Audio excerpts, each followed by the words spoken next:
യേശുവിന്റെ സ്വന്തം. ഓ ജീവൻ തന്നു വീണ്ട സ്നേഹബന്ധം, തന്റെ മാവിൻ ചൂഴലിൽ ആയുരന്തം. ഞാനും ചേർന്നു വാഴും എന്താനന്ദം. എത്ര ഭാഗ്യമേ ഞാൻ യേശുവിന്റെ സ്വന്തം. ഓ ജീവൻ തന്നു വീണ്ട സ്നേഹബന്ധം, തന്റെ മാവിൻ ചൂഴലിൽ ആയുരന്തം. ഞാനും ചേർന്നു വാഴും എന്താനന്ദം. ഓ ഭാഗ്യം ഭാഗ്യം എത്ര ഭാഗ്യമേത്, വർണ്ണിച്ചാലും തീരാത്ത ശ്രേഷ്ഠ പദവീത്. നിജപാതീയം ഞാൻ സ്വർഗ പൗരനായത്, അതിശയം അവന്ദനീയമേ. ഓ ഭാഗ്യം ഭാഗ്യം എത്ര ഭാഗ്യമേത്, വർണ്ണിച്ചാലും തീരാത്ത ശ്രേഷ്ഠ പദവീത്. നിജപാതീയം ഞാൻ സ്വർഗ പൗരനായത്, അതിശയം അവന്ദനീയമേ.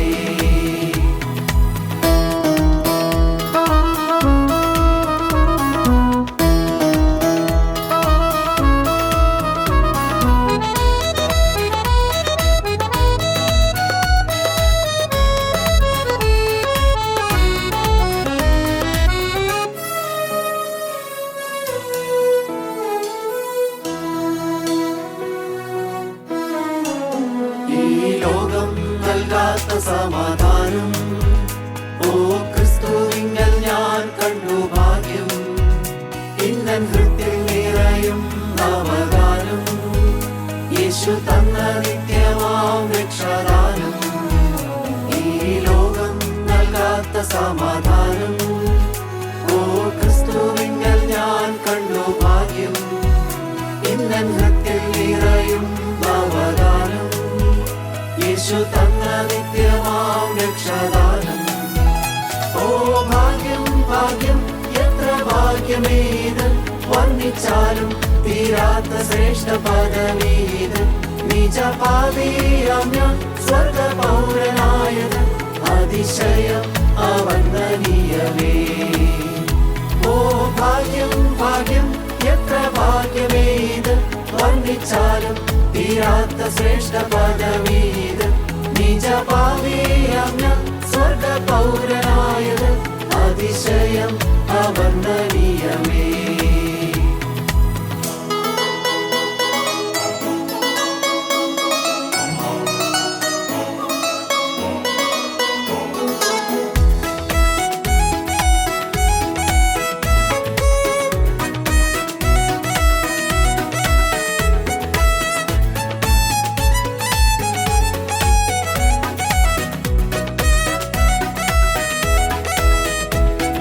ലോകവാസമോവേറും പരദേശം, നിത്യ സ്വർഗനാടല്ലോ എൻ സ്വദേശം. വേണ്ട ലോക ഇമ്പമോ ലവലേശം, ഇനി ക്രൂശിൻ ക്ലേശം താനെന്നാവേശം. ലോകവാസമോവേറും പരദേശം, നിത്യ സ്വർഗനാടല്ലോ എൻ സ്വദേശം. വേണ്ട ലോക ഇമ്പമോ ലവലേശം, ഇനി ക്രൂശിൻ ക്ലേശം താനെന്നാവേശം.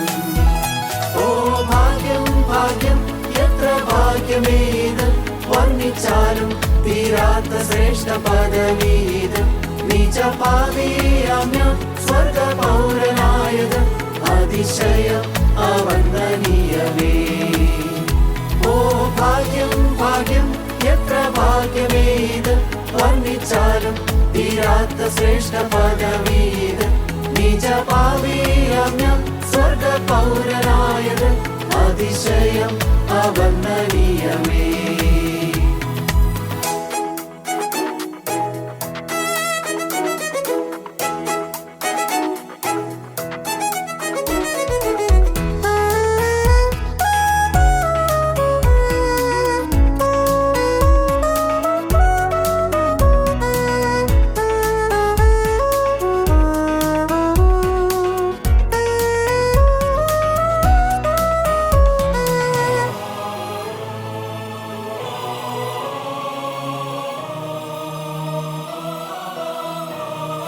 എന്റെ യേശു നിമിത്തം അപമാനം ഭൂവിൽ ഏൽക്കുന്നതല്ലോ അഭിമാനം.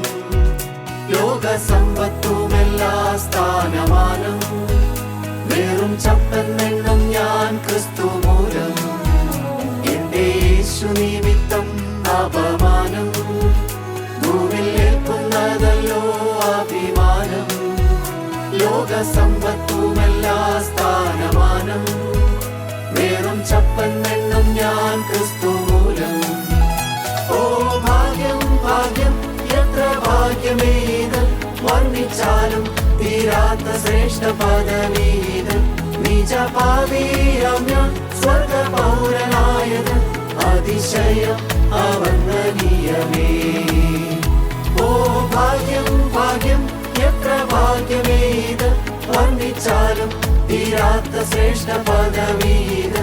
നിജപാപിയാം ഞാൻ സ്വർഗ പൗരനായത് അതിശയം അവർണ്ണനീയമേ.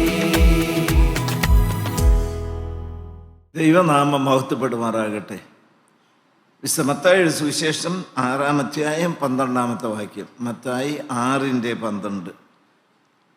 ഞങ്ങളുടെ കടക്കാരോട് ഞങ്ങൾ ക്ഷമിച്ചിരിക്കുന്നത് പോലെ, ഞങ്ങളുടെ കടക്കാരോട് ഞങ്ങൾ ക്ഷമിച്ചിരിക്കുന്നത് പോലെ ഞങ്ങളുടെ കടങ്ങളെ ഞങ്ങളോട് ക്ഷമിക്കണമേ. ദൈവത്തിന് സ്തോത്രം. കർത്തൃപ്രാർത്ഥനയിലെ 5-ാമത്തെ അപേക്ഷയാണ് നാം ഇപ്പോൾ വായിച്ചു കേട്ടത്.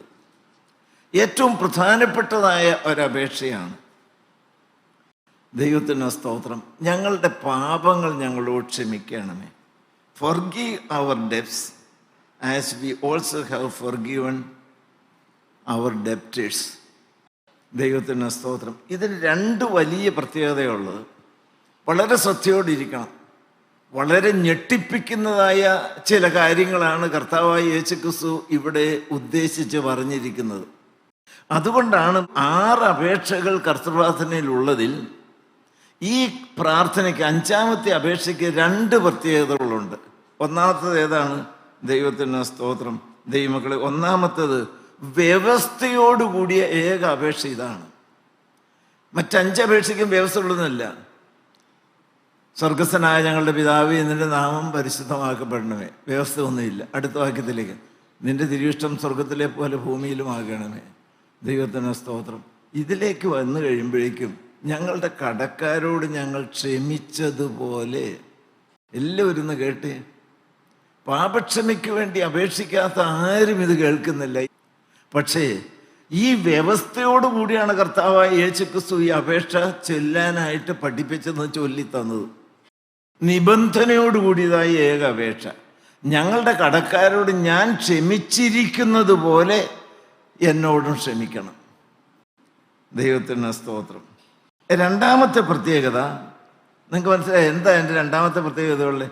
വേറെ 5 അപേക്ഷയ്ക്കും ഒരു വിശദീകരണവും പിന്നീട് കൊടുത്തിട്ടില്ല. ഒറ്റ വാക്യത്തിൽ പറഞ്ഞു തീർത്തു. നിന്റെ നാമം പരിശുദ്ധമാക്കപ്പെടണം, വിശദീകരണമില്ല.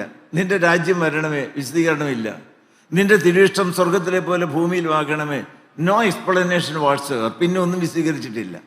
പക്ഷേ ഇവിടെ കർത്താവായ യേശുക്രിസ്തു ഈ പ്രാർത്ഥന പഠിപ്പിച്ചതിന് ശേഷം വളരെ വിശദമായി അതിൻ്റെ അർത്ഥവ്യാപ്തി വെളിപ്പെടുത്തുകയാണ്.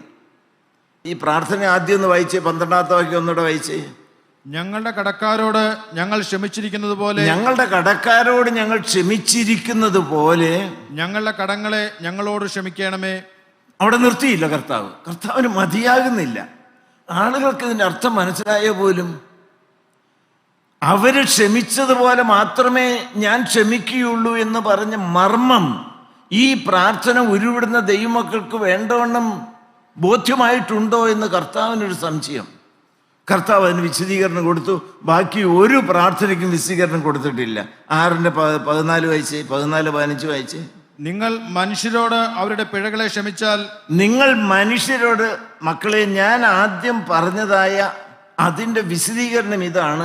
നിങ്ങൾ മറ്റുള്ളവരോട് അവരുടെ പാപങ്ങളെ ക്ഷമിച്ചാൽ, അവരുടെ കുറ്റങ്ങളെ, ദൈവത്തിന് സ്തോത്രം, ക്ഷമിച്ചാൽ സ്വർഗസ്ഥനായ നിങ്ങളുടെ പിതാവ് നിങ്ങളോട് ക്ഷമിക്കും. കേട്ടോ എല്ലാവരും?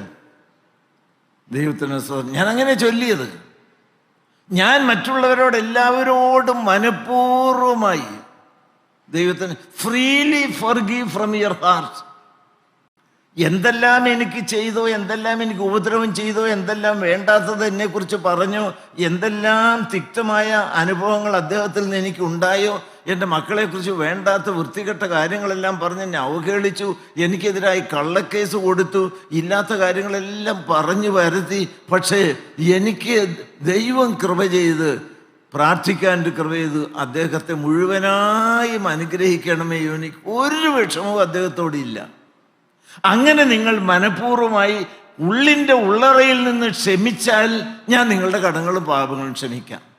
14 വായിച്ച് 15 വായിച്ച്. നിങ്ങൾ മനുഷ്യരോട് പിഴകളെ ക്ഷമിക്കാനാലോ. കർത്താവിനങ്ങ് മതിയാകുന്നില്ല. നിങ്ങളെ പോലെ തന്നെയാണോ എനിക്കറിയാൻ പാടില്ല, ഞാൻ പറയുന്നത് ക്ഷമിക്കണം. ഈ ആളുകൾക്ക് ഇതിൻ്റെ അർത്ഥവും അതിൻ്റെ വ്യാപ്തിയും അതിൻ്റെ ഭയാനകതയും മനസ്സിലായോ? 14-ാമത്തെ വാക്യം പറഞ്ഞു, മറ്റുള്ളവരോട് നിങ്ങൾ ക്ഷമിച്ചാൽ മാത്രമേ ഞാൻ നിങ്ങളുടെ പാപങ്ങൾക്ക് ക്ഷമ തരികയുള്ളൂ. 15-ാമത്തെ വാക്യം വായിച്ചേ. നിങ്ങൾ മനുഷ്യരോട് പിഴകളെ ക്ഷമിക്കാഞ്ഞാലോ. നിങ്ങൾ മനുഷ്യരോട് പിഴകളെ പിഴ അവർക്കാണ്. പിഴ എന്നോട് ചെയ്ത് ഭാര്യയാണ്, പിഴ എന്നോട് ചെയ്ത് അയൽവാസികളാണ്, പിഴ എന്നോട് ചെയ്തത് എൻ്റെ കൂട്ടുകാരാണ്, പിഴച്ചത് തെറ്റ് ചെയ്ത് അവരാണ്. വേണ്ടാത്തതെല്ലാം എന്നോട് ചെയ്തത്, ഞാൻ അനീതി ഒന്നും ചെയ്തിട്ടില്ല, പക്ഷെ എന്നോടാണ് അവർ തെറ്റ് ചെയ്തത്. ആ വാക്യം ഒന്നുകൂടെ വായിച്ച് 15. നിങ്ങൾ മനുഷ്യരോട് പിഴകളെ ക്ഷമിക്കാഞ്ഞാലോ. മനുഷ്യരോട് അവരുടെ പിഴകളെ ക്ഷമിക്കാഞ്ഞാലോ നിങ്ങളുടെ പിതാവ് നിങ്ങളുടെ പിഴകളെ ക്ഷമിക്കയില്ല. എൻ്റെ ദൈവമേ, നിങ്ങളുടെ പിഴകളെ ക്ഷമിക്കുകയില്ല. എനിക്ക് ഭയങ്കര ഞെട്ടലുള്ളൊരു കാര്യമാണ്. ഞാൻ ഇരുന്ന് ചിന്തിക്കാറുണ്ട്, എൻ്റെ ദൈവമേ, ദൈവത്തിൻ്റെ കണ്ണുകൊണ്ട് നോക്കുമ്പോൾ ഈ വചനം പഠിപ്പിക്കാൻ പോകുന്ന എനിക്ക് ഇനി ആരോടെങ്കിലും ക്ഷമിക്കാനുണ്ടോ? ആരോടെങ്കിലും ക്ഷമിക്കാനുണ്ടോ? ഞാൻ ഭംഗിവാക്കായിട്ട് പറയുകയല്ല. കാരണം ഇല്ലെങ്കിൽ എനിക്ക് ക്ഷമ കിട്ടൂല്ലോ, ഇല്ലെങ്കിൽ എനിക്ക് ക്ഷമ കിട്ടില്ലല്ലോ. ഞാൻ പറയുന്നത് ദൈവത്തിന് സ്തോത്രം, ഒരു കണ്ടീഷൻ ഉള്ളതായ, നിബന്ധനയുള്ളതായ പ്രാർത്ഥനയാണ്. ആ നിബന്ധന എൻ്റെ പക്ഷത്തു നിന്ന് പാലിച്ചാൽ മാത്രമേ ദൈവത്തിൻ്റെ പക്ഷത്തു നിന്ന് പാപക്ഷമ എന്നിലേക്ക് ഒഴുകുകയുള്ളൂ. ഇല്ലെങ്കിൽ നിങ്ങൾക്ക് ക്ഷമ കിട്ടുകയില്ല. ഒന്നാമത്തെ കാര്യം. രണ്ടാമത്തെ കാര്യം, ക്ഷമ കിട്ടിയില്ല എങ്കിൽ അടുത്ത കാര്യം, എല്ലാവരും ഒന്ന് കണ്ണു തുറന്ന് ചെവി തുറന്ന് ഹൃദയം തുറന്ന് കേട്ട്, ക്ഷമിക്കപ്പെടാത്തതായ, മോചനം കിട്ടാത്ത, കഴുകൾ പ്രാപിക്കാത്ത ഒരു പാപവും വെച്ചുകൊണ്ട് ഒരു വ്യക്തിയും പരിശുദ്ധന്മാർ വസിക്കുന്ന സ്വർഗത്തിൽ കാണുകയില്ല. ക്ലിയറായ ഏകദേശം? ദൈവത്തിന് സ്തോത്രം. ഒന്ന് ചിന്തിക്കണം കേട്ടോ. ആ ന്യായവിധിയുടെ തൊട്ട് മുമ്പിൽ ചെന്ന് നിന്ന് കഴിയുമ്പോഴേക്കും നീ ഇന്ന ആളോട് ക്ഷമിച്ചില്ലല്ലോ എന്ന് പറഞ്ഞ് നരകത്തിലേക്ക് ദണ്ഡിപ്പിക്കുന്നതിൻ്റെ അടുക്കിലേക്ക് വിടുമെന്നാണ് പറഞ്ഞു. കർത്താവിന് മതിയാകുന്നില്ല അതിൻ്റെ വിശദാംശങ്ങൾ പറഞ്ഞിട്ട്. ദൈവമക്കൾക്ക് അതിൻ്റെ ഗൗരവത്തിൻ്റെ ഭയാനകത പിടികിട്ടുന്നുണ്ടോ എന്ന് സംശയം. മത്തായി തന്നെ എടുത്തി ദൈവത്തിന് 18-ാം അധ്യായത്തിന് 35-ാമത്തെ വാക്യം വായിച്ച് ഒരു ഉപമ പറഞ്ഞിട്ട് കർത്താവ് അവസാനം അത് ക്ലോസ് ചെയ്ത്, ഞാൻ അതിനെക്കുറിച്ച് പിന്നീട് പറഞ്ഞോളാം. വായിച്ച്. നിങ്ങൾ ഓരോരുത്തരും സഹോദരനോട് ഹൃദയപൂർവ്വം ക്ഷമിക്കാഞ്ഞാൽ. ഹൃദയപൂർവ്വം ക്ഷമിക്കുന്ന, ഞാൻ ക്ഷമിച്ചു കേട്ടോ, ഞാൻ മാപ്പി ചോദിച്ചു, ഞാൻ ചെന്ന് കാൽക്കൽ വീണു. നമ്മളൊക്കെ പറയാറില്ലേ, അപ്പൻ്റെ കാൽക്കൽ വീണ്, അമ്മയുടെ അയൽവാസികളുടെ കാൽക്കൽ വീണ്, പേരിനൊന്നുമല്ല. ദൈവത്തിൻ്റെ സ്തോത്രം. ആ ക്ഷമ ചോദിക്കുന്നത് ഉള്ളിൻ്റെ ഉള്ളറയിൽ നിന്നായിരിക്കണം. സ്വർഗം അംഗീകരിക്കുന്നതായ ക്ഷമ ചോദിക്കലായിരിക്കണം. ഒന്നുകൂടെ വായിച്ചത്. നിങ്ങൾ ഓരോരുത്തൻ സഹോദരനോട് ഹൃദയപൂർവ്വം ക്ഷമിക്കാഞ്ഞാൽ. സഹോദരനോട് ഹൃദയപൂർവ്വം ക്ഷമിക്കഞ്ഞാൽ, forgive others freely from your heart. ദൈവത്തിന് ക്ഷമിക്കാഞ്ഞാൽ സ്വർഗസ്ഥനായ എൻ്റെ പിതാവ് അങ്ങനെ തന്നെ നിങ്ങളോടും ചെയ്യും. ക്ഷമിക്കില്ല. നിങ്ങൾക്ക് വല്ല ബോധ്യം വന്നുണ്ടോ? ഹല്ലേലൂയ, ദൈവനാമം മഹത്വപ്പെടുമാറാകട്ടെ. മർക്കോസ് 11:25 വായിച്ച്. ഇത് ശിഷ്യന്മാർ കേട്ട കാര്യങ്ങൾ കർത്താവ് ആവർത്തിച്ച് പറഞ്ഞത് എടുത്തെടുത്ത് പറയുകയാണ്. കാരണം എന്തുമാത്രം പ്രാവശ്യമാ കർത്താവ് ഈ കാര്യം ആവർത്തിച്ച് എടുത്തു പറഞ്ഞിട്ട്. ദൈവമേ, ഈ മക്കളെല്ലാം തമ്മിൽ നിരപ്പാണോ, ഒരു മനസ്സാണോ? ആർക്കെങ്കിലും എന്തെങ്കിലും കയ്പും ഇഷ്ടക്കുറവും നീരസവും ഉണ്ടോ? അവരെത്ര ഉപവസിച്ച് പ്രാർത്ഥിച്ചാലും പട്ടിണി കിടന്നാലും എനിക്ക് അവരെ ക്ഷമിക്കാൻ ഒക്കില്ലല്ലോ. അത് മക്കൾക്ക് മനസ്സിലാവുന്നുണ്ടോ? വായിച്ചേ. നിങ്ങൾ പ്രാർത്ഥിക്കാൻ നിൽക്കുമ്പോൾ സ്വർഗസ്ഥനായ നിങ്ങളുടെ പിതാവ് നിങ്ങളുടെ പിഴകളെ ക്ഷമിക്കേണ്ടതിന് നിങ്ങൾക്ക് ആരോടെങ്കിലും നിങ്ങൾ പ്രാർത്ഥിക്കാൻ നിൽക്കുമ്പോൾ കർത്താവെ എനിക്ക് ഇന്ന കാര്യത്തിൽ മോചനം വേണം, ക്ഷമിക്കണം എന്ന് ഞാൻ പ്രാർത്ഥിക്കാനായിട്ട് നിൽക്കുമ്പോൾ നിങ്ങൾക്ക് ആരോടെങ്കിലും വല്ലതുമുണ്ടെങ്കിൽ നിങ്ങൾക്ക് ആരോടെങ്കിലും വല്ലതുമുണ്ടെങ്കിൽ, പ്രത്യേകിച്ച് എടുത്തൊന്നും പറയാനില്ല, പക്ഷേ എന്തോ ഉണ്ടെന്നൊരു തോന്നൽ വരികയാണ് എങ്കിൽ അവനോട് ക്ഷമിപ്പിൻ. അവനോട് ക്ഷമിപ്പീൻ. നിങ്ങൾ ക്ഷമിക്കാഞ്ഞാലോ സ്വർഗസ്ഥനായ നിങ്ങളുടെ പിതാവ് നിങ്ങളുടെ പിഴകളെ ക്ഷമിക്കയില്ല. എല്ലാരും കേട്ട പോലും എനിക്കും പേടിയാ. ന്യായവിധി ദിവസത്തിൽ ഒരു പാവപ്പെട്ട ദൈവദാസൻ പൊരുള് തിരിച്ച് മക്കളെ ഈ കാര്യം പറഞ്ഞു തന്നില്ലേ, എന്നിട്ടും ചിലരോടൊക്കെ ഇച്ചിരി ഇഷ്ടക്കുറവും കയ്പും എന്തോ അകൽച്ചയൊക്കെ ഉണ്ടല്ലോ. തീർന്നല്ലോ, സ്വർഗത്തിന്റെ വാതിൽ അടയ്ക്കുമല്ലോ. ദൈവത്തിന് സ്തോത്രം. ഇത് കേട്ടിച്ച് പോയാൽ മതിയോ? ഇത് കേട്ടിട്ട് ഞാൻ വളരെ ഞെട്ടലോടെ നിങ്ങളോട് പ്രസംഗരുവാണ് പറയല്ല മക്കളെ. ഇത് കേട്ടതിന് ശേഷവും ലോകത്തിൽ ഏതെങ്കിലും നിങ്ങൾക്ക് പ്രകടമായ വൈരാഗ്യം വരാൻ തക്കവണ്ണം പ്രവർത്തിച്ച ഒരു വ്യക്തിയോട് നിങ്ങൾ ക്ഷമിച്ച് നിരപ്പായില്ലെങ്കിൽ സ്വർഗം കാണുമോ? ഇത് പോയെന്ന് എഴുതിയിട്. ആരെങ്കിലും ഉണ്ടോ എന്ന് ഇരുന്ന് തികഞ്ഞു നോക്കണം. ഞാൻ നോക്കിയാരേ പറയണേ. ഹല്ലേലൂയ. കർത്താവിന് മതിയാകുന്നില്ല. ലൂക്കോസ് 11:4 വായിച്ച്. ലൂക്കോസ് 11:4. ഞങ്ങളുടെ പാപങ്ങളെ ഞങ്ങളോ ക്ഷമിക്കണമേ, ഞങ്ങൾക്ക് കടംപെട്ടിരിക്കുന്ന ഏവനോടും ഞങ്ങളും ക്ഷമിക്കുന്നു. കർത്താവിനോട് വ്യക്തമായിട്ട് പറഞ്ഞു, ഞങ്ങളോട് കടംപെട്ടിരിക്കുന്ന എന്നോട് വേണ്ടാധീനങ്ങളെല്ലാം ചെയ്ത് പ്രവർത്തിച്ച് അങ്ങനെ എന്നെ ഉപദ്രവിച്ച് എല്ലാവരോടും ഞാൻ ക്ഷമിക്കുന്നു. അടുത്ത വാക്ക്, ഞങ്ങളെ പരീക്ഷയിൽ കടത്തരുതേ. ദൈവത്തിന് സ്തോത്രം. നിങ്ങൾക്ക് മനസ്സിലായോ? അങ്ങനെയൊന്ന് പറയാൻ പറ്റുമോ? എല്ലാവരോടും ഞാൻ ക്ഷമിച്ചു, അതുകൊണ്ട് എൻ്റെ പാവം എന്നോട് ക്ഷമിക്കണമേ. മാത്രമല്ല ദൈവമക്കളെ, വേറൊരു കാര്യം കൂടിയുണ്ട്. മത്തായി സുവിശേഷം 5:23-24 ഗിരിപ്രഭാഷണമാണ്. 5:23-24 എടുത്ത്. ആകയാൽ നിന്റെ വഴിപാട് യാഗപീഠത്തിങ്കൽ കൊണ്ടുവരുമ്പോൾ, ദൈവാലയത്തിലാണ് വ്യക്തി നിൽക്കുന്നത്, യാഗമർപ്പിക്കാനാണ് ചെന്ന് നിൽക്കുന്നത്. ദൈവത്തിന് സ്തോത്രം. യാഗവുമായിട്ട് ബലിപീഠത്തിന്റെ തൊട്ടടുക്ക് ഭയഭക്തി ബഹുമാനത്തോടെ ദൈവസന്നിധിയിൽ ആ ദൈവദാസൻ യാഗവസ്തുവുമായിട്ട് നിൽക്കുകയാണ്. ആട്ടിൻകുട്ടിയാണോ പ്രാവാണോ എന്നാന്ന് എനിക്കറിയാൻ പാടില്ല. അങ്ങനെ ഇരുന്ന് നിൽക്കുകയാണ്. അപ്പോൾ കർത്താവ് ആ ദൈവാലയത്തിലുണ്ട്. ദൈവത്തിന് സ്തോത്രം. കർത്താവ് എന്ത് പറഞ്ഞു? സഹോദരന് നിന്റെ നേരെ വല്ലതുമുണ്ടെന്ന് അവിടെ വെച്ച് ഓർമ്മ വന്നാൽ. ദൈവത്തിന് സ്തോത്രം.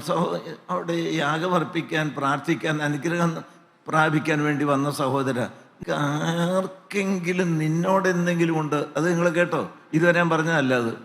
ഇനി ലോകത്തിൽ ഏതെങ്കിലും ഒരു മനുഷ്യനോട് ദൈവത്തിന് സ്തോത്രം എനിക്ക് ക്ഷമിക്കാനുണ്ടെങ്കിൽ ഞാൻ ക്ഷമിക്കണം. പക്ഷേ അവർക്ക് ദൈവത്തിന് എന്നോട് എന്തെങ്കിലും ഉണ്ട് എന്ന് അവിടെ വെച്ച് ഓർമ്മ വന്നാൽ, അവർക്ക് എന്നോട് എന്തെങ്കിലും ഉണ്ട് എന്ന് അവിടെ വെച്ച് ഓർമ്മ വന്നാൽ, എനിക്കൊന്നുമില്ല, ദൈവത്തിന് സ്തോത്രം, ഓർമ്മ വന്നാൽ എന്ത് ചെയ്യണം? നിന്റെ വഴിപാട് അവിടെ യാഗപീഠത്തിന് മുമ്പിൽ വെച്ചേച്ച്. കർത്താവ് അത് യാഗപീഠത്തിൽ വെക്കാൻ അനുവദിച്ചില്ല. നീ സമർപ്പണ വാക്കൊക്കെ പറയാനും യാഗമർപ്പിക്കാനും വരട്ടെ, ദൈവത്തിന് സ്തോത്രം, അത് താഴെ വെച്ച്, യാഗപീഠത്തിലല്ല, അത് താഴെ വെച്ചിട്ട് better go out of the church. ദയവ് ചെയ്ത മകനെ, ഈ യാഗമായിട്ട് എൻ്റെ അടുത്തേക്ക് വരണ്ട, യാഗപീഠത്തിൽ വെക്കുകയും വേണ്ട, നീ ഒന്ന് ദേവാലയത്തിന് പുറത്തേക്ക് പോകും. പിന്നെ നിനക്ക് മനസ്സുണ്ടെങ്കിൽ എന്ത് ചെയ്യണം? അയച്ചേ, ഒന്നാമത് ചെന്ന് സഹോദരനോട് നിരന്നു കൊള്ളുക, പിന്നെ വന്ന് നിന്റെ വഴിപാട് കഴിക്കാം. ദൈവത്തിന് സ്തോത്രം. ഇത് പള്ളിയിലെന്ന് പ്രസംഗിച്ച പള്ളിയിൽ കുരിശ് വരയ്ക്കാൻ പ്രാർത്ഥിക്കാൻ എത്ര പേര് കാണും? എത്ര പേര് കാണും? ദൈവനാമം മഹത്വപ്പെട്ട്. നിങ്ങളെല്ലാവരും കേട്ടോ? ഒന്ന് ഓടി നടന്ന് മാപ്പ് ചോദിക്കണ്ടേ? പലരോടും ക്ഷമ ചോദിക്കാനില്ലേ? ദൈവത്തിന് സ്തോത്രം. കർത്തൃപ്രാർത്ഥന ചെല്ലാൻ യോഗ്യത പ്രാപിക്കണം. A man must forgive others in order to be forgiven. നിബന്ധനയാണ് അത്. ക്രിസ്ത്യൻ എത്തിക്സാണ്. ദൈവത്തിന് സ്തോത്രം. Divine forgiveness and human forgiveness go hand in hand. ദൈവത്തിന് സ്തോത്രം. അത്രയും ആളുകളൊന്ന് നിരപ്പായി കഴിഞ്ഞാൽ നിങ്ങൾ എഴുതി വെച്ചോ, കൂട്ടായ്മയിൽ തീയിറങ്ങും. പൊന്തിക്കുസ്തിയുടെ അനുഭവത്തിൻ്റെ അടിസ്ഥാന യോഗ്യത എന്നറിയാമോ? അവർ ഒരു മനസ്സോടെ കൂടി വന്നിരുന്നു. നമ്മുടെ ആളുകൾക്ക് പേടിയില്ല എന്ന് ഞാൻ പറയും. കോപിക്കാൻ പേടിയുണ്ടോ നിങ്ങൾക്ക്? തറുതലറിയാൻ പേടിയുണ്ടോ നിങ്ങൾക്ക്? ഹല്ലേലൂയ, ദൈവത്തിന് സ്തോത്രം. ക്ഷമ എന്ന് പറഞ്ഞാൽ ദീർഘക്ഷമ. സ്നേഹം ദീർഘമായി ക്ഷമിക്കുന്നു. ദീർഘക്ഷമയുടെ പ്രധാന ലക്ഷണം എടുത്തു പറഞ്ഞാൽ ദീർഘമായി ക്ഷമിക്കുന്നു. അതിന് പരിധിയില്ല, അതിന് അതിർത്തിയില്ല. നിങ്ങളൊക്കെ ഒന്ന് പരീക്ഷിച്ച് നോക്കുക. കുടുംബജീവിതത്തിൽ പോലും ഇങ്ങോട്ട് ഏതെങ്കിലും കാര്യവുമായിട്ട് മൂർച്ചയുള്ള വാക്കുകളുമായി മുറിപ്പെടുത്താൻ തക്കോണം സംസാരിക്കുമ്പോഴും, സഹോദരൻ നീ ഒന്ന് ചിന്തിച്ചു നോക്ക്, അതിനേക്കാൾ മൂർച്ചയുള്ള വാക്ക് അങ്ങോട്ട് പറയുന്ന നീ ഏതെങ്കിലും ആത്മീയ പ്രസ്ഥാനത്തിൽ നിൽക്കുകയും പ്രവർത്തിക്കുകയും ചെയ്യുന്ന നീ ക്രിസ്ത്യാനിയല്ല. ദൈവത്തിൻ്റെ കഠിന ശിക്ഷ വരാതെ സൂക്ഷിച്ചുകൊള്ളണം. കർശനമൊന്നും വേണ്ടെന്നല്ല പറയുന്നത്. ദൈവത്തിന് സ്തോത്രം.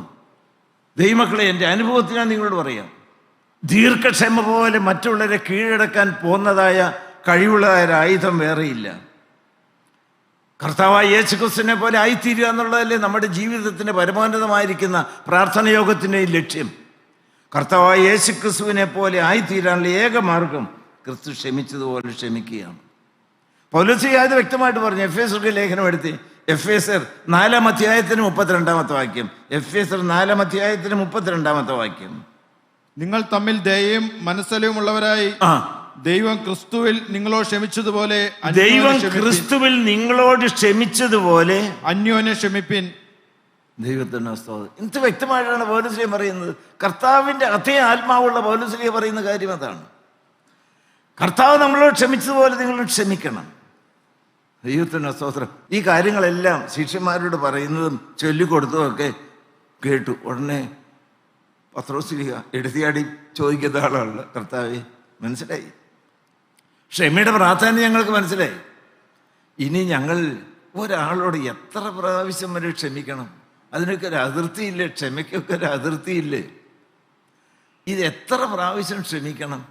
അതുകൊണ്ട് ഓരോരുത്തർ എന്തെങ്കിലും കാര്യങ്ങൾ എന്നാ വേണമെങ്കിലും ചെയ്തോട്ടെ, തെറ്റ് ചെയ്ത് മുന്നോട്ട് പോയിക്കോട്ടെ എന്ന് പറയാനല്ല. തെറ്റിനെ തെറ്റായിട്ട് കാണാനും അതിനെക്കുറിച്ച് കർശനമായിട്ട് പറയാനുള്ളതായ ഒരു മാനസിക പ്രാഗൽഭ്യം നമുക്കുണ്ടായിരിക്കണം. പക്ഷെ അതിനകത്ത് എന്തെങ്കിലും ഉള്ളത്തിൽ നീരസവും കയ്പും വരുമ്പോഴാണ് ആ വ്യക്തിക്ക് ഇടർച്ച വരുന്നത്. സ്നേഹമാണോ? ഞാൻ തിരുത്തിക്കോളാം, അതേ വരികയുള്ളൂ. ഹല്ലേലൂയ, ദൈവത്തിൻ്റെ സ്തോത്രം. ആരെ നേടാനുള്ളതായ ഏറ്റവും വലിയ ശക്തിയുള്ള ആയുധം അതാണ്. പത്രോസിക ചോദിച്ചു, എത്ര പ്രാവശ്യം ഞങ്ങൾ ക്ഷമിക്കണം? ദൈവത്തിൻ്റെ സ്തോത്രം. ഒരു 7 പ്രാവശ്യം ക്ഷമിച്ചാൽ മതിയോ? ഒരു 7 പ്രാവശ്യം. അതെന്താ പറയാൻ കാരണം? റബിമാരുടെ നിയമം അനുസരിച്ച് 3 പ്രാവശ്യം ക്ഷമിക്കണം. 1, 2, 3 പ്രാവശ്യം. 4-ാമത്തതിന് ക്ഷമ കൊടുക്കരുതെന്നാണ്. അതുകൊണ്ട് 3 എന്ന് പറയുന്ന പത്രോസ്ലീഹ ഇരട്ടിയാക്കി. 3, 3, 6. ഇനി എൻ്റെ വകയായിട്ട് ഒന്നോടെ ഞാൻ കൂട്ടി വയ്ക്കുകയാണ്. 7 പ്രാവശ്യം. വായിച്ച് മത്തായി 18 വായിച്ച് 18-21 മുതൽ. അപ്പോൾ പത്രോസ് അവന്റെ അടുക്കൽ വന്ന്, കർത്താവേ, സഹോദരൻ എത്ര വട്ടം എന്നോട് പിഴച്ചാൽ ഞാൻ ക്ഷമിക്കണം? സഹോദരനെ കുഴപ്പം കാണിച്ചു കേട്ടോ. മര്യാദയില്ലാതെ പെരുമാറിയതും മര്യാദയില്ല ഇങ്ങോട്ട് തർക്കിച്ചതും പ്രവർത്തിച്ചതെല്ലാം സഹോദരനാണ്. ഞാൻ അവനോടല്ല, അവൻ എന്നോടാണ്. വായിച്ചു. 7 വട്ടം മതിയോ എന്ന് ചോദിച്ചു. 7 വട്ടം മതിയോ എന്ന് ചോദിച്ചു. 7 വട്ടം. ന്യായപ്രമാണം എനിക്കറിയാം. ന്യായപ്രമാണം 3 എന്നാണ് പറയുന്നത്. അന്നത്തെ റബിമാരുടെ നിയമം 3 അതിൻ്റെ കൂടുതൽ ഞാൻ 3 കൂട്ടി എൻ്റെ വകയായിട്ട് 1 കൂട്ടി 7 പ്രാവശ്യം. ഏതായാലും കർത്താവിന് തൃപ്തിയാവില്ല. എൻ്റെ പത്രോസ് ഇതുവരെയുള്ളതിനേക്കാൾ നീ എന്തോരം കൂട്ടി പറഞ്ഞു, ഇരട്ടിയേക്കാൾ കൂട്ടി പറഞ്ഞു. മകനെ അത്രയും എങ്ങനെ ക്ഷമിക്കാൻ കർത്താവ് പറഞ്ഞ് നിർത്തുമെന്ന് വിചാരിച്ചു. പക്ഷെ കർത്താവ് എന്താ പറയുന്നത്? വായിച്ച്. യേശു അവനോട് 7 വട്ടമല്ല 70 വട്ടമെന്ന് ഞാൻ നിന്നോട് പറയുന്നു എന്ന് പറഞ്ഞു. എൻ്റെ ദൈവമേ, ഇതൊക്കെ കർത്താവിൻ്റെ നാവിൽ നിന്ന് വന്നതല്ലേ? ഇതൊക്കെ വെച്ചുകൊണ്ടല്ലേ ന്യായം വിധിക്കുന്നത്? 70 വട്ടം. അതിന് അതിർത്തിയില്ല എന്ന് പറഞ്ഞത്. അതിരുവരമ്പില്ലാത്തതായ സ്നേഹം. ദൈവത്തിൻ്റെ സ്തോത്രം. 70 എന്ന് പറയുന്നത് എന്നാ അറിയാമോ? അത് മനുഷ്യായുസാണ്.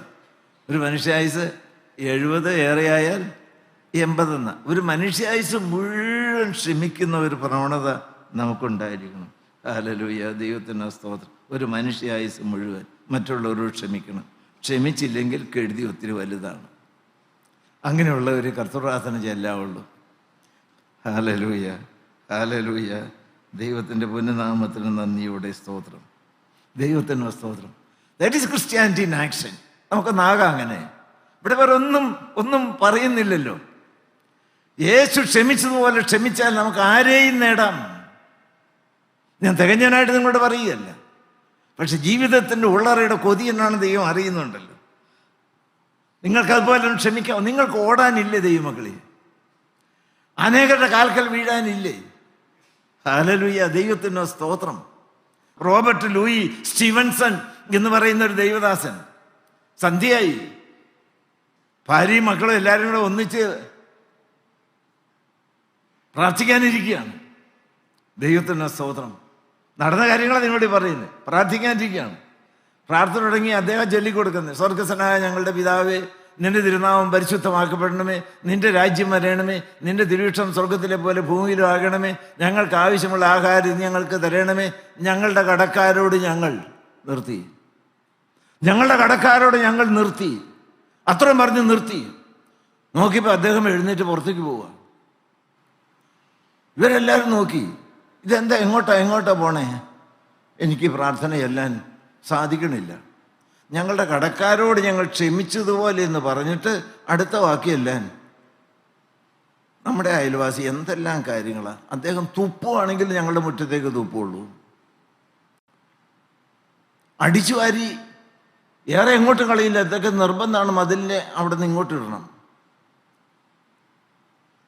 നമുക്ക് പ്രായമുള്ള പെൺകുട്ടികളിൽ എന്തെല്ലാം വേണ്ടാന്ന് ഞങ്ങൾ പറഞ്ഞു വരുത്തിയത്. അതിർത്തി മാറ്റി എന്ന് പറഞ്ഞ് ഇല്ലാത്ത കള്ളക്കേസ് എൻ്റെ നേരെ കൊടുത്ത് എൻ്റെ പേര് ചീത്തയാക്കിയില്ലേ? എൻ്റെ ജോലി പോലും നഷ്ടപ്പെടേണ്ടതല്ലായിരുന്നു. ദൈവത്തിന് സ്തോത്രം.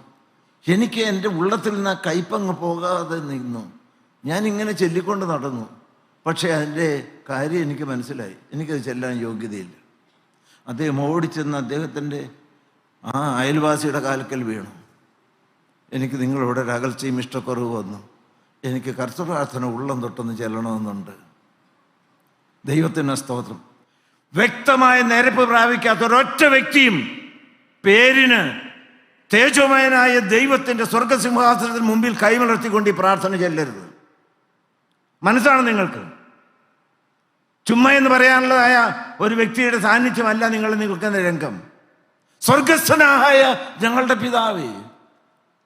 മാലാഖമാർ വിറയ്ക്കുന്നതിന് മുമ്പിൽ നിന്നുകൊണ്ട് വളരെ വ്യക്തമാണ്, സ്വർഗത്തിലെ ദൈവം കേട്ടു.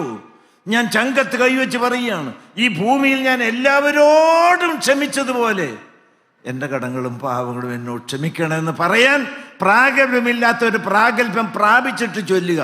അല്ലാതെയുള്ളതായ ഈ വർത്തമാനം ഈ ചൊല്ലിക്കൂട്ടിൽ നിർത്തുക. ഹല്ലേലൂയ. ദൈവത്തിന് മഹത്വം, കർത്താവിന് സ്തോത്രം. ദൈവനാമം മാത്രം മഹത്വപ്പെടുവാറാകട്ടെ. അതാണ് കർത്താവായ യേശുക്രിസ്തു മത്തായി സുവിശേഷം 18-ാം അധ്യായത്തിൽ ഒരു ഉപമയായിട്ട് പറഞ്ഞു. ഒരാൾക്ക് 2 ദാസന്മാർ. ഒരാൾക്ക് കോടിക്കണക്കിന് രൂപ ആ ദാസന് കടം കൊടുത്തു. നാളുകളായി മേടിച്ചു കൂട്ടി. യജമാനൻ രാജാവ് പറഞ്ഞു, ഞാൻ കടമെല്ലാം തിരിച്ചു തരണം. അയ്യോ, എനിക്ക് ഒരു നിവൃത്തിയില്ല, കുറച്ച് കാലതാമസം വരും എന്ന് പറഞ്ഞു. വായിക്കാൻ നേരമില്ലാത്തതുകൊണ്ട് ഞാൻ പറയുന്നു. മത്തായി 18 23 മുതൽ 35 വരെ. ദൈവത്തിന് സ്തോത്രം. ദൈവമക്കളെ, അത് കഴിഞ്ഞിട്ട് ആ കാൽക്കലങ്ങ് വീണു. ഇല്ലില്ല, വേറൊന്നും വേണ്ട. നിന്റെ ഭാര്യയെയും മക്കളെയും നിന്റെ കുടുംബത്തെയും എല്ലാം വിറ്റ് കടം തീർക്കുക എന്ന് വളരെ കർശനമായിട്ട് പറഞ്ഞു. എന്നോട് ക്ഷമിക്കണമേ എന്ന് പറഞ്ഞ് കാൽക്കൽ വീണു. ദൈവത്തിൻ്റെ മഹത്വം. അപ്പോൾ യജമാനൻ ക്ഷമിച്ചു. ദൈവത്തിന് സ്തോത്രം. ദൈവത്തിൻ്റെ മഹത്വം. ദൈവമക്കളെ, വിറ്റ് കടം തീർപ്പാൻ അവനെയും ഭാര്യയെയും മക്കളെയും അവനോട് ഒക്കെയും വിറ്റ് കടം തീർപ്പാൻ കൽപ്പിച്ചു. അതുകൊണ്ട് ആ ദാസി എന്നോട് ക്ഷമിക്കണമേ എന്ന് ആഗ്രഹത്തോടെ പ്രാർത്ഥിച്ചു. പിന്നീട് ഞാൻ തന്നു തീർത്തോളാം. അവൻ മനസ്സലിഞ്ഞു. അവനെ വിട്ടയച്ചു. കടവും ഇളവ് ചെയ്ത് കൊടുത്തു. അത്ര മനസ്സിലായില്ല ഞങ്ങൾ? കോടിക്കണക്കിന് രൂപയാണ്. ഇത് ഇളച്ചു കിട്ടിയതായ വ്യക്തിക്ക് വലിയ സന്തോഷമായി. ആ ദാസൻ ഇങ്ങനെ ഇറങ്ങി അങ്ങ് ചെല്ലുകയാണ്. ചെന്ന് കഴിഞ്ഞപ്പോഴേക്കും വെറും 100 വെള്ളിക്കാശ്. 1000 രൂപ താഴെയാണ് ഞാൻ മനസ്സിലാക്കിയത്. 700 ചില്ലാൻ രൂപ അല്ലേ. മറ്റത് കോടികളിലാണ്. നീ എന്നോട് കുറേ രൂപ മേടിച്ചില്ലേ, അതെന്തിയാ തരാത്ത? എത്രയും വേഗം തന്നു തീർക്കണമെന്ന് പറഞ്ഞു. ദൈവത്തിന് സ്തോത്രം. കൂട്ടുദാസനെ കണ്ടു, തൊണ്ണയ്ക്ക് പിടിച്ച് വേഗം കാശ് തരാൻ പറഞ്ഞു. നിന്റെ കടം തീർക്കുക എന്ന് പറഞ്ഞു. കൂട്ടുദാസൻ എന്നോട് ക്ഷമിക്കണം, ഞാൻ തന്നു തീർക്കാം, ഒരു സാവകാശം എനിക്ക് തരണം. ദൈവത്തിന് സ്തോത്രം. എന്നാൽ അവൻ മനസ്സില്ലാതെ ഉടനെ ചെന്ന് കടം വീട്ടുവോളം തടവിൽ കൊണ്ടുപോയിട്ടു. ഈ വിവരം മറ്റ് ദാസന്മാരെ രാജാവിനോട് പറഞ്ഞു. അവൻ്റെ കോടികൾ ഇളച്ചു കൊടുത്തല്ലോ, ഒരു ചെറിയ എമൗണ്ട് അവൻ്റെ കൂട്ടുദാസന് ഇളച്ചു കൊടുക്കാൻ സാധിച്ചില്ലല്ലോ. രാജാവിൻ്റെ കോപം ജ്വലിച്ചു. ദൈവത്തിന് സ്തോത്രം, ദൈവത്തിന് സ്തോത്രം. യജമാൻ അവനെ വിളിച്ചു, ദുഷ്ടദാസനെ, നീ എന്നോട് അപേക്ഷിക്കിയാൽ ഞാൻ ആ കടമൊക്കെയും ഇളച്ചു തന്നുവല്ലോ. എനിക്ക് നിന്നോട് കരുണ തോന്നിയതുപോലെ നിനക്കും ആ കൂട്ടുദാസനോട് കരുണ തോന്നേണ്ടതല്ലയോ എന്ന് പറഞ്ഞു. അങ്ങനെ യജമാനൻ കോപിച്ചു. അവൻ കടമൊക്കെയും തീർക്കോളം അവനെ ദണ്ഡിപ്പിക്കുന്നവരുടെ കയ്യിൽ ഏൽപ്പിച്ചു കൊടുത്തു. നിങ്ങൾ ഓരോരുത്തൻ സഹോദരനോട് ഹൃദയപൂർവ്വം ക്ഷമിക്കഞ്ഞാൽ സ്വർഗസ്ഥനായ എൻ്റെ പിതാവ് അങ്ങനെ തന്നെ നിങ്ങളോടും ചെയ്യും. എല്ലാവരും കേട്ടില്ലേ? ഞാൻ നിങ്ങളോട് ചോദിക്കട്ടെ, നിങ്ങൾക്ക് കോപത്തിന് മാപ്പ് ചോദിച്ച എത്ര പേരുണ്ട്? എത്ര പ്രാവശ്യം ചോദിച്ചു? കോപിച്ചു പോയി കർത്താവെ ക്ഷമിക്കണമേ എത്ര പ്രാവശ്യം ചോദിച്ചു? അശുദ്ധിയോട് നോക്കിപ്പോയി കർത്താവെ ക്ഷമിക്കണമെന്ന് എത്ര പ്രാവശ്യം ചോദിച്ചു? വാശി വന്ന് കർത്താവേ, എന്തുമാത്രം കർത്താവിൽ നിന്ന് ആയിരക്കണക്കിന് പ്രാവശ്യം ക്ഷമ കിട്ടിയവന് മറ്റുള്ളവരോട് ക്ഷമിക്കാൻ പാടില്ലേ? ദൈവത്തിന് ദണ്ഡിപ്പിക്കുന്നവരുടെ തീപ്പൊയ്കയിൽ നീ വീഴേണ്ടതായിട്ട് വരും. എന്തു പറയുന്നു നിങ്ങൾ? ഹല്ലേലൂയ, ദൈവത്തിന് സ്തോത്രം. ദൈവമക്കളെ, ക്ഷമിക്കാൻ തയ്യാറാണ്? മാപ്പ് ചോദിക്കാൻ തയ്യാറാണ്? ഞാൻ ചുരുക്കത്തിൽ ചോദിക്കട്ടെ, കർത്തൃപ്രാർത്ഥന ചൊല്ലാൻ തയ്യാറാണോ? നന്ദിയോടെ സ്തോത്രം. അങ്ങനെ നിങ്ങൾ തയ്യാറാണെങ്കിൽ സകല പാപം പോക്കി ശുദ്ധീകരിക്കുന്ന കുഞ്ഞാടിൻ്റെ തങ്കച്ചോര ഇപ്പോൾ ഒഴുകി വരും. നമ്മുടെ കണ്ണുകളെ അടയ്ക്കാം. ഹല്ലേലൂയ. മോചനം ഒഴുകി വരുന്ന ക്രൂശിൻ ചോട്ടിലേക്ക് ചെല്ലാം. വിറയ്ക്കുന്ന കൈകൾ കൊണ്ട് ആ ക്രൂശിനെ കെട്ടിപ്പിടിച്ചുകൊണ്ട് കർത്താവേ ഞാൻ ഉറപ്പ് തരികയാണ്. Hallelujah, hallelujah, hallelujah, hallelujah, hallelujah. സ്വർഗം കാണട്ടെ, സ്വർഗം കേൾക്കട്ടെ. Hallelujah, hallelujah, hallelujah, hallelujah, hallelujah. ഞാൻ സകലരോടും മനഃപൂർവ്വം ക്ഷമിക്കുന്നു. കർത്താവെ, മാപ്പ് ചോദിക്കേണ്ടവരുണ്ടെങ്കിൽ കാൽക്കൽ വീണ് മാപ്പ് ചോദിച്ചു കൊള്ളാം. ആർക്കെങ്കിലും എന്നോട് എന്തെങ്കിലും ഉണ്ട് എന്ന് ബോധ്യം വന്നാൽ അവരോട് ഞാൻ മാപ്പ് ചോദിച്ചു കൊള്ളാം. അങ്ങനെ കർത്താവെ, ഞാൻ സകല മനുഷ്യരോട് നിരപ്പായി എൻ്റെ കടങ്ങൾ എന്നോട് ക്ഷമിക്കണമേ എന്ന് ഞാൻ പ്രാർത്ഥിക്കാൻ വരികയാണ്. ആരെല്ലാം തീരുമാനിക്കുന്നുണ്ട്, ഒരു വ്യക്തിയോടും ജീവിതത്തിൽ കയ്പ് വെച്ചുകൊണ്ടിരിക്കുകയില്ല എന്ന് തീരുമാനിക്കുന്ന മക്കൾക്ക് അരുമനാഥന്റെ ക്രൂശിനെ കെട്ടിപ്പിടിച്ചുകൊണ്ട് ഒന്ന് അപേക്ഷിക്കാൻ യോഗ്യതയുണ്ട്. Hallelujah, hallelujah, hallelujah, hallelujah, hallelujah, hallelujah, hallelujah. ഈ പറഞ്ഞു കേട്ടതിന്റെ വെളിച്ചത്തിൽ, കർത്താവ് നമ്മളോട് ഇടപെട്ടതിന്റെ വെളിച്ചത്തിൽ കർത്തൃപ്രാർത്ഥന ആത്മാർത്ഥമായി ചൊല്ലാൻ പ്രാഗൽഭ്യമുള്ള ദൈവമക്കൾക്ക് ഒന്ന് കരമുയർത്തി ഹല്ലേലൂയ പറയാമോ? ഹല്ലേലൂയ, ഹല്ലേലൂയ. ക്ഷമ ഒഴുകട്ടെ, പാപമോചനം ഒഴുകട്ടെ. ഹല്ലേലൂയ, ഹല്ലേലൂയ, ഹല്ലേലൂയ. ഓ ഹല്ലേലൂയ, ഹല്ലേലൂയ, ഹല്ലേലൂയ, ഹല്ലേലൂയ. ക്ഷമ ഒഴുകുകയാണ്, മോചനം ഒഴുകുകയാണ്, നിരപ്പിന്റെ ശുശ്രൂഷ അടക്കുകയാണ്, പൊന്തിക്കുസ്തിയുടെ ആത്മാവ് വ്യാപരിക്കുകയാണ്. ഓ ഹല്ലേലൂയ. തീ കത്തുകയാണ്, സ്നേഹം ഒഴുകി വരികയാണ്. ഹല്ലേലൂയ. കൂട്ടായ്മയിൽ പുതിയ ചൈതന്യവും ഉണർവിന്റെ കാറ്റും ശക്തിയോടെ വീശുകയാണ്. പുതിയ അധ്യായം തുടങ്ങിയാണ്. ദൈവനാമം മാത്രം മഹത്വപ്പെടുമാറാകട്ടെ. കർത്താവിന് സ്തോത്രം.